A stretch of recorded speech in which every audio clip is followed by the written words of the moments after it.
अस्सलाम वालेकुम। मेरा नाम डॉक्टर साइम गिल है और मैं दिया वेलफेयर ऑर्गेनाइजेशन में एज अ मेडिकल ऑफिसर काम कर रहा हूँ। दिया वेलफेयर ऑर्गेनाइजेशन सियालकोट में एक ऐसा वाहिद इदारा है जो कि हीमोफीलिया के पेशेंट्स को फैक्टर की मदद से ट्रीट कर रहा है।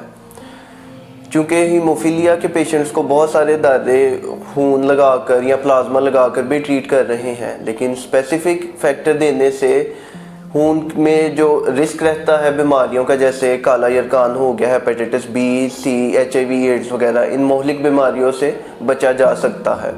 तो हमारे इदारे की तो कोशिश यही है कि हम बेहतर से बेहतर इलाज अपने मरीज़ों को और कम से कम रिस्क के साथ उन्हें अपना इलाज हम प्रोवाइड करें। जबकि ये फैक्टर बहुत ज़्यादा महंगे आते हैं, बाज़ फैक्टर्स की कॉस्ट तो बिल्कुल लाखों में पड़ती है हमें। इसके साथ साथ दिया वेलफेयर ऑर्गेनाइजेशन जनरल OPD भी कर रहा है, जिसमें हम मरीज़ों को मुफ्त मुआयना, मुफ्त अद्वियात, इसके साथ साथ खून के बहुत सारे टेस्ट जो कि बहुत महंगे होते हैं बाहर से, वो हम बिल्कुल मुफ्त अपने मरीज़ों को इन सहूलियात को भी प्रोवाइड कर रहे हैं। हीमोफीलिया के बारे में अगर हम थोड़ी सी बात करें तो हीमोफीलिया खून का एक ऐसा मर्ज़ है कि जब इसके मरीज़ को खून आना स्टार्ट हो जाता है तो वो तब तक नहीं रुकता जब तक हम उन्हें फैक्टर या खून या प्लाज्मा प्रोवाइड नहीं करते।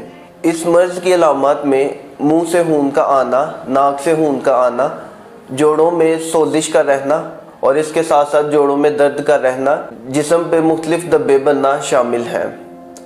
ये अलामत बताने का आपको इसलिए ज़रूरी है ताकि आप लोग, अगर आपके घरों में या इर्द गिर्द इस तरह के लोग मौजूद हैं, तो आप उन्हें ज़रूर दिया वेलफेयर ऑर्गेनाइजेशन का बताएं ताकि उनकी बर वक्त तशख़ीस होकर वो अपना बेहतर इलाज करवा सकें। ये जो इदारा है ये आप लोगों की मदद की वजह से ही चल रहा है और मेरी आप सब लोगों से इल्तमास है कि दिया वेलफेयर ऑर्गेनाइजेशन की मदद भरपूर करें।